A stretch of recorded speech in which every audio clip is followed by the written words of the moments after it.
Hello, we're here this morning in early December at Stacy's nursery, and we're among the trees in the Christmas forest, the holiday forest. And I'm talking to Angela, who will tell us a little bit about the different types of trees they have at Stacy's. And we'll talk a little bit about the care of the trees when you get them home, and what to do and what not to do if you're interested in going out into the woods. Some things work and some things don't. So I'll turn this over to Angela, and she will talk a little bit about the different kinds of trees and the care. Thank you. Good morning, afternoon, whatever time you might be tuning in today. Welcome to our forest. We're actually at our indoor forest located on Highway 12 at Stacy's Nursery. We hang about 250 trees from the ceiling of the forest in here.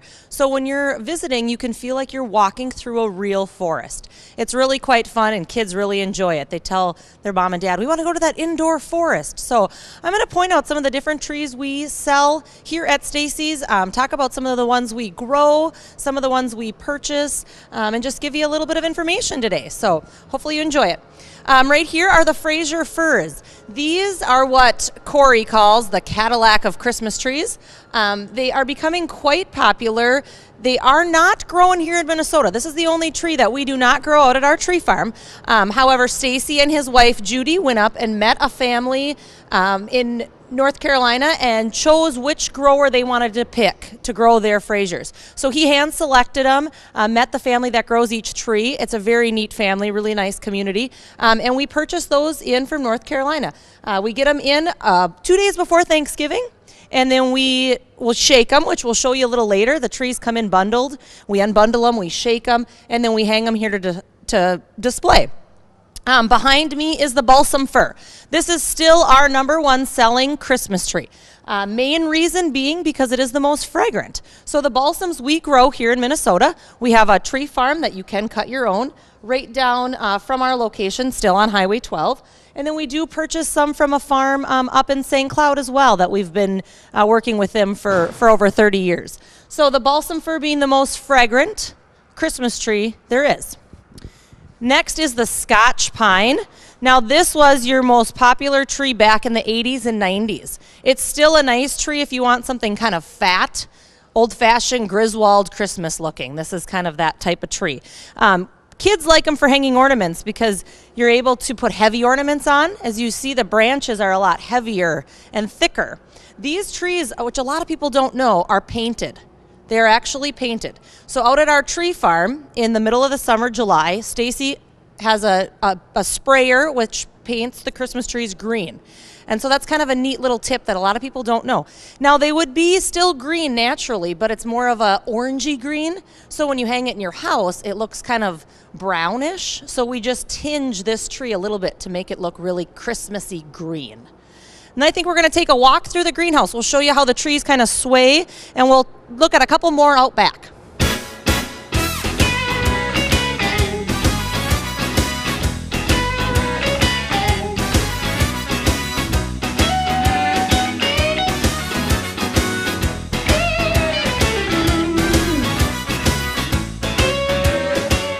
All right, now we have walked through the forest a little bit, and we're looking at one of the white pines. So the white pines are your really soft to touch tree.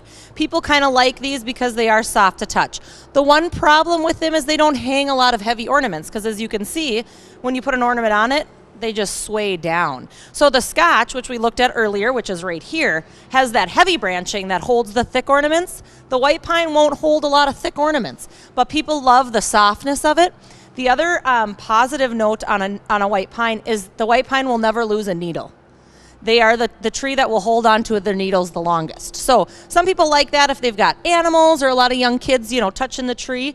You won't lose as many needles with the white pine. So it's kind of a nice one. We're going to go back to the shaking room now and show you how we process the Christmas trees. All right, now we are back in our warming room, and what you're looking at outside is how the trees actually come in bundled like that. So they all come in bundled, the guys unload them, and then bring them into our warming room here, and we have them against the wall here, and as again you can see they're all bundled. Now when our trees come in, you'll notice there's different colors of strings. So some are white, some are yellow. And what Stacy really prides himself in is he only purchases or grows premium trees. So some of your box stores will maybe sell a lower grade tree, like a number 2 or a number 3. And we really will only sell a premium tree or a number 1 grade tree. So that's something to kind of keep in mind when you're out shopping for your Christmas trees.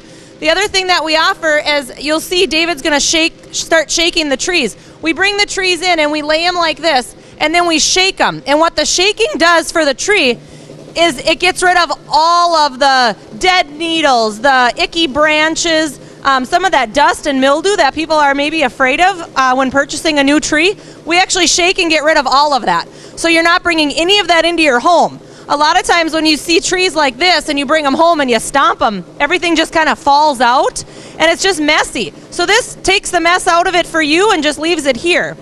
And then we take the tree off the shaker and we go ahead and hang it up front.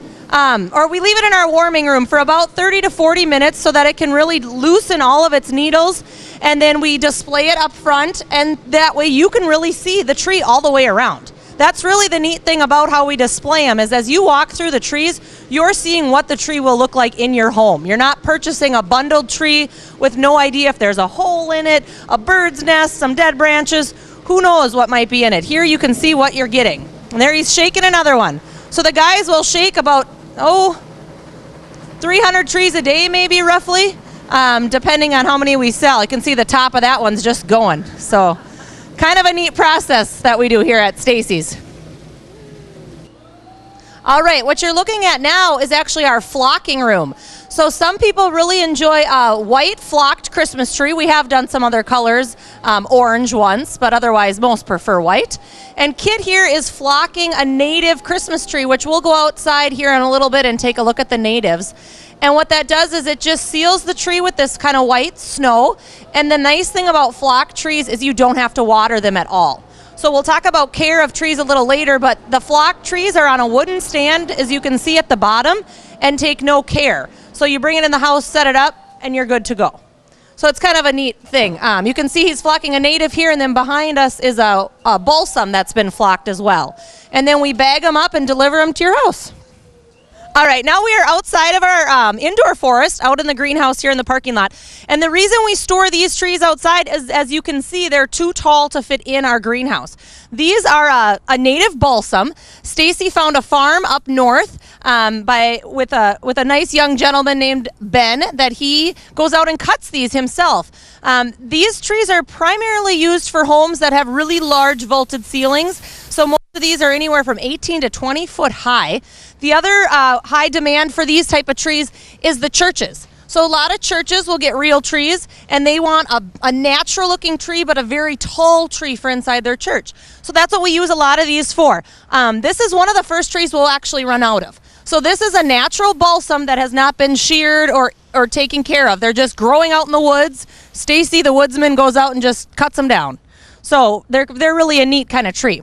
And then I think we're going to zoom in over there on those are the native balsams. So which is kind of a neat program. Stacy and his wife go up into our land that we own up in Black Duck, and they purchase permits, and they're able to go out and kind of help the natural forests, and they'll harvest these trees from up in the natural forest. It's kind of a neat thing because they're taking down trees that Stacy can notice maybe have two heads or a multiple stump. So he's kind of helping natural resources and helping the forest by removing them. And then we're able to bring them back here and have a natural native balsam. So these are unsheared, totally natural, growing up in the middle of the forest up north. And they go up and harvest all those, and it's kind of a neat little process. Here's a little better look at some of the native trees here. The neat thing that people really like these for is decorating. They allow a lot of light in if you've got it by a nice window. They also can display your ornaments really beautifully because, as you see, between the whorls here, there's a lot of spaces and gaps. So you can hang your ornaments and really showcase them really nicely. Some people think they're so ugly they're cute. So they're really kind of neat. They're called your Charlie Brown Christmas trees or your native Christmas trees. And again, these are ones Stacy harvests himself. So we're keeping him really busy getting these in for us. All right, now you're kind of taking a look at our large trees. I know we just mentioned outside that some of them being 18 feet. Those are your skinny, tall trees if people have a tall vaulted ceiling. What these are is, call them the big dogs. the 3-man trees. It takes 2 to 3 guys to set one of these trees in a stand. So if you're purchasing a tree at this size, you're probably having us deliver it. They're just beautiful, though. A tree like this probably took 15 years to grow. So it's kind of, it's a nice, beautiful tree. And then again, once they're removing that tree, they're planting another one. So keep in mind that all Christmas tree farm growers are very aware of, the naturalness, and they're always replacing every tree that they cut down. They're planting a new one. So it's really a renewable resource and a good thing to do. All right, I wanted to mention a little bit, once you take your Christmas tree home, some of the important things that I think you should do with it. One of the things are, at Stacy's here, if you're going to be home within about 45 minutes, we can cut your tree, because that's a important step, is making sure it has a fresh cut. So we can cut it here for you, we can put it in your stand, and then you need to just be home within about 45 minutes, and we want you to use as hot a water as you can get out of the tap.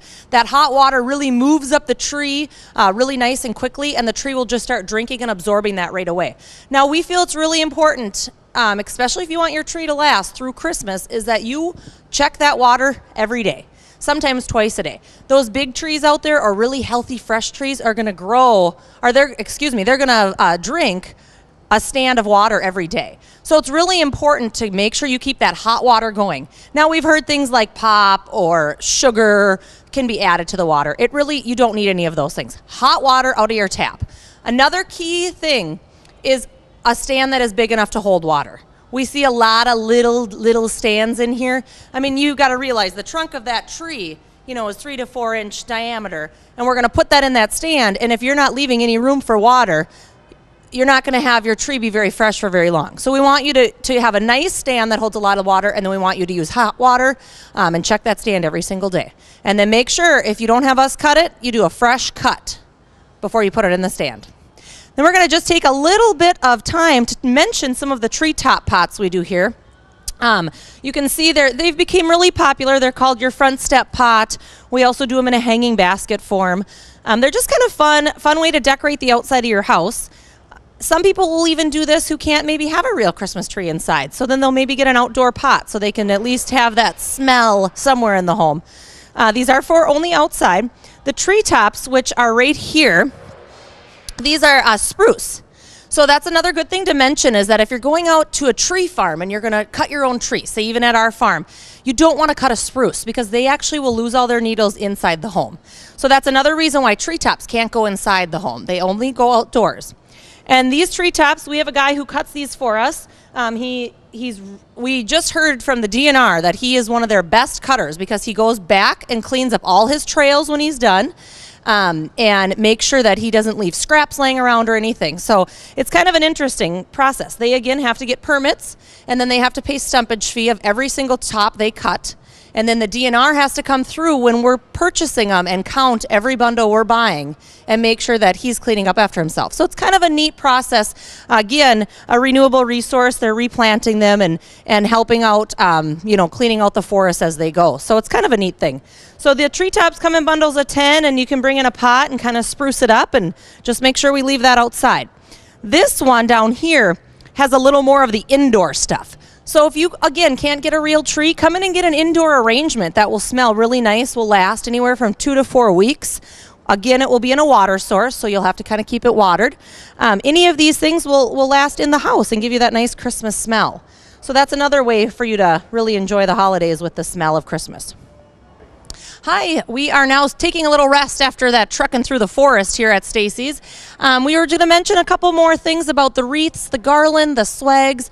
We make all those in-house, freshly ordered, so you can stop in and order a wreath and we can kind of make it up as you want. Most of our wreaths are made out of fraser, which again is that blue tinges foliage, which is really pretty. Here is a flocked wreath. I know we looked at the flocked trees out back. This is kind of a neat way to display a wreath. Also a good way to do a wreath indoors. If a business or a church or your home wants an indoor wreath, sometimes they'll dry out a little quicker, but if you do a flocked wreath, it will last all season again. So it's kind of a neat way to do it. So I'm probably going to have to get back to work and make some wreaths pretty soon, but I invite you all in to join us. We're open every weekend now until Christmas Eve. And just remember, we've got hot cookies. We got hot cookies. We've got hot cider, warm cookies, warm fire, and the dogs to pet. So back to you, Susan. Thanks so much, Angela, and all of your staff. really appreciate being here during the holidays. It's a great way for us to start out our Master Gardener program. And so we bid you happy holidays to everyone, and we'll see you in the new year.